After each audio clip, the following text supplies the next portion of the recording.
Its history goes back to the 19th century, lies in the Mississippi Delta in the deep south of America, and is intertwined with African American history. Sharecroppers sang as they toiled the fields. They were the inventors of blues.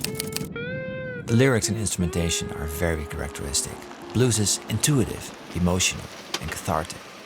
The songs can't be played without a full heart and a troubled spirit. I'm crossing the states to find the most beautiful places to pay an homage to the blues music.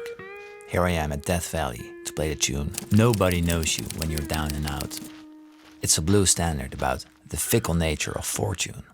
Just picture people trying to cross the valley in the gold rush period, with extreme temperatures and drought, looking for their fortune. At the time this song was written, you could see the mule-drawn wagons filled with borax, gold and silver crossing the canyons.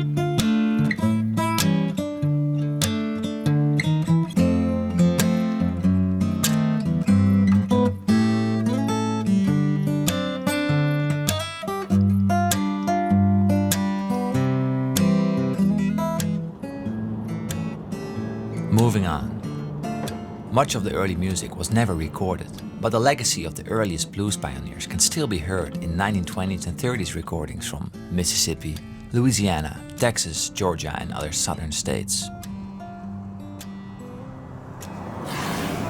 Blues evolved from vocal music and oral traditions into a wide variety of styles and subgenres, including the country blues, like the following song, Make Me a Pallet on Your Floor.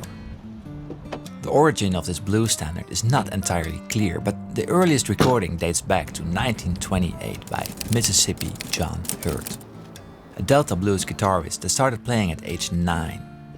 He worked as a sharecropper and began playing at dances and parties, singing to a melodious finger-picked accompaniment. During most of his lifetime, he didn't get much recognition for his work, but in 1965, being over 70 years old, his music reached the bigger public, and he was able to play for the masses and re-record a lot of his older songs.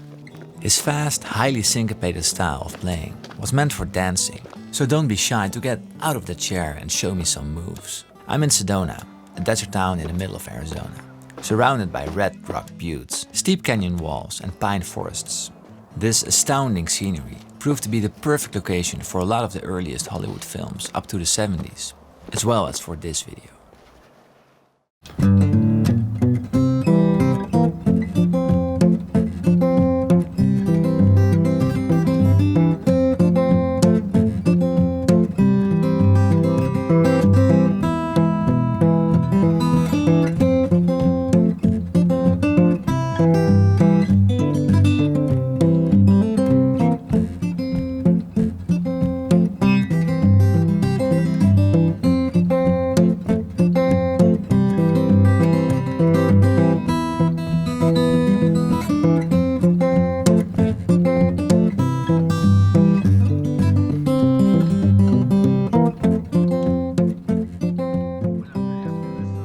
Call and response format and the use of blue notes, amongst other elements of blues, can be traced back to African music.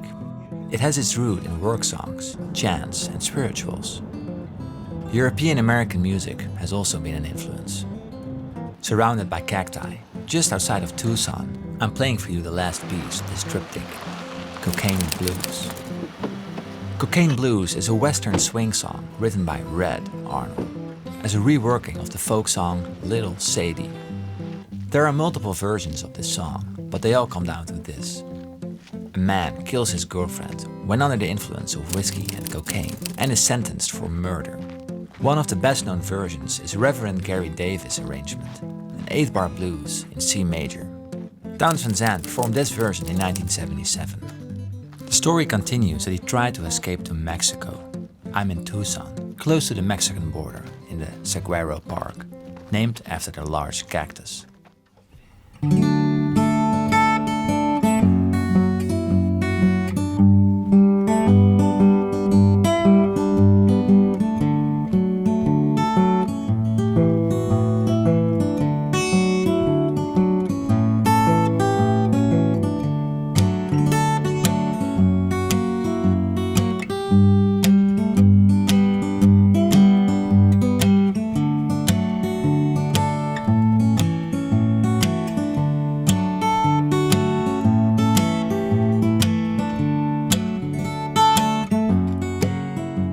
Truth is that almost every genre of popular music today has in one way or another been influenced by blues music, from rock to hip-hop and from jazz to country.